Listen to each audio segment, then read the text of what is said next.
Friends, कैसे हैं आप सब लोग। Welcome to in this video. So guys, आज इस वीडियो में हम बात करने वाले हैं फंक्शंस ऑफ सीरोटोनिन यानी 5-HT। इससे प्रीवियस वीडियोस में हमने सिंथेसिस और मेटाबॉलिज्म के बारे में डिटेल में डिस्कशन किया था। अगर आपने वो वीडियो नहीं देखी तो पहले उस वीडियो को ज़रूर देखिएगा।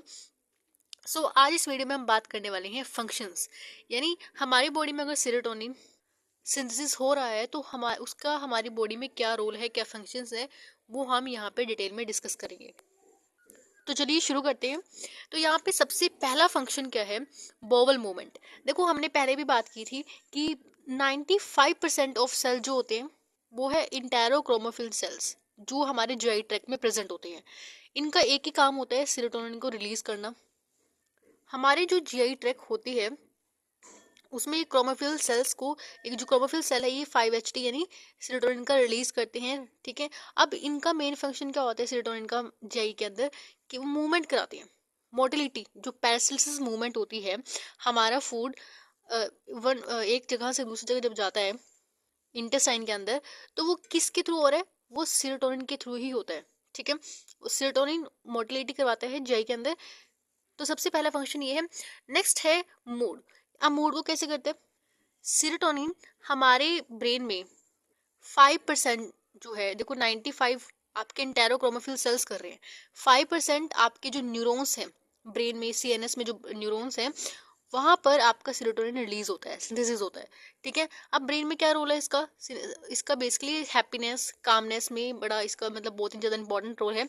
अगर सीरोटोनिन का लेवल कम हो जाता है तो इंसान में डिप्रेशन, एंजाइटी की कंडीशन बढ़ जाती है। ठीक है, तो सीरोटोनिन आपको हैप्पीनेस, आपको खुश रखने में, आपको मोटिवेट रखने में, आप इतना काम रहते हो, आप अच्छे से सो सकते हो। ठीक है, तो इन सब में आपका सीरोटोनिन ही हेल्प करता है। आगे हम पढ़ेंगे जो एंटी डिप्रेसेंट ड्रग होती हैं, एंटी एंजाइटी जो ड्रग्स होती हैं, उनमें हम ऐसी ड्रग्स देंगे जो सीरोटोनिन के लेवल को आपके सीएनएस में बढ़ाएंगी।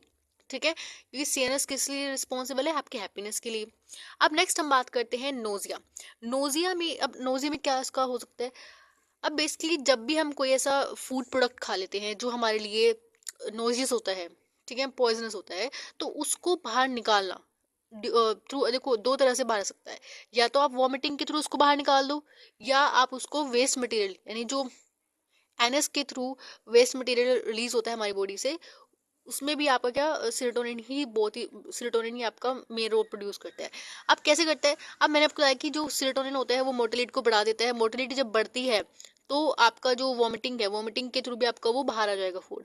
मोटिलिटी अगर जीआई ट्रैक की बढ़ेगी तो वो जो फूड है वो जल्दी से जल्दी आपकी बॉडी से निकलेगा और आपके बॉडी में कोई भी साइड इफेक्ट प्रोड्यूस नहीं करेगा। ठीक है, तो ये इसका मेन पीछे का मैकेनिज्म है।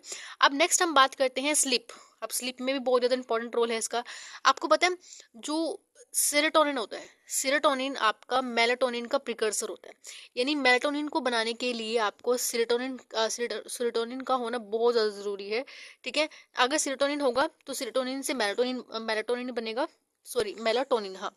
और जो मेलाटोनिन होता है वो आपको पता है कि स्लीप के लिए कितना रिस्पॉन्सिबल होता है। जो लोग डे नाइट की शिफ्ट करते हैं, जॉब करते हैं, ऐसी जॉब करते हैं, तो उनमें क्या होता है कि वो रात को पूरी रात जागते हैं।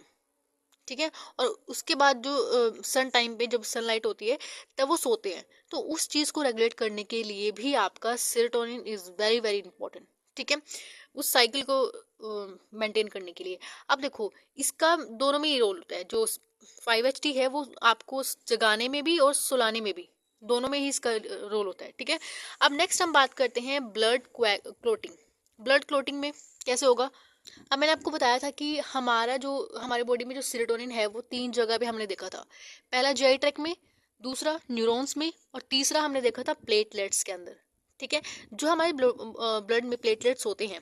ठीक है, अब प्लेटलेट जो होते हैं वो डायरेक्टली 5-HT को सिंथेसिस नहीं करते आपकी बॉडी में, वो अपटेक करते हैं जो हमारी बॉडी ने अनदर सेल्स ने बनाया होता है। ठीक है, ये अपटेक करते हैं और अपटेक करके अब जब ये रिलीज करेंगे, जब भी आपकी बॉडी में कोई इंजरी होगी या कोई भी घाव होगा, तो उसको भरने में कैसे हेल्प करेंगे।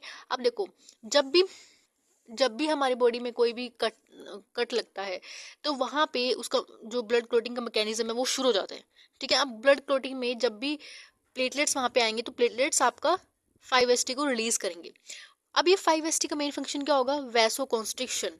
अब जब अगर हमारी वेसल्स जो है वो डायलेट रहेंगी, खुली रहेंगी, ज़्यादा डायलेट रहेंगी, तो ब्लड ज़्यादा निकलने की चांसेस बढ़ जाती हैं। ठीक है, तो ब्लड ज़्यादा निकलेगा। हमें क्या करना है, वैसों को कंस्ट्रिक्ट करना है, जो वेसल्स हैं उसको, ब्लड वेसल्स है उसको कंस्ट्रिक्ट करना है, जिसके थ्रू आपका कम से कम खून बहे। ठीक है, तो यहाँ पर ये ब्लड क्लोटिंग में इसका एक बहुत ही इंपॉर्टेंट रोल है। नेक्स्ट हमारा है बोन हेल्थ। अब बोन हेल्थ में कैसे करता है, अब देखो यहाँ पर, अब जब हमारा 5-HT का लेवल इंक्रीज होता है तो यहाँ पे ऑस्टियोपोरोसिस हो जाता है, जिस वजह से हमारी जो बोन है वो वीक हो जाती है। ठीक है, तो ये भी इसका बोल सकते हो एडवांटेज डिसएडवांटेज, आप जिसमें इसको रखना चाहते हो। लास्ट हमारा है पेन सिग्नल्स।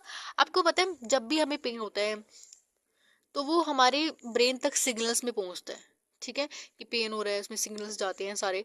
तो यहाँ पर 5-HT का क्या रोल है, अब यहाँ पे दो टर्म्स आती हैं, एक होता है एंटी नोसेप्टिव और एक होता है नोसेप्टिव। नोसेप्टिव का मीन्स कि पेन।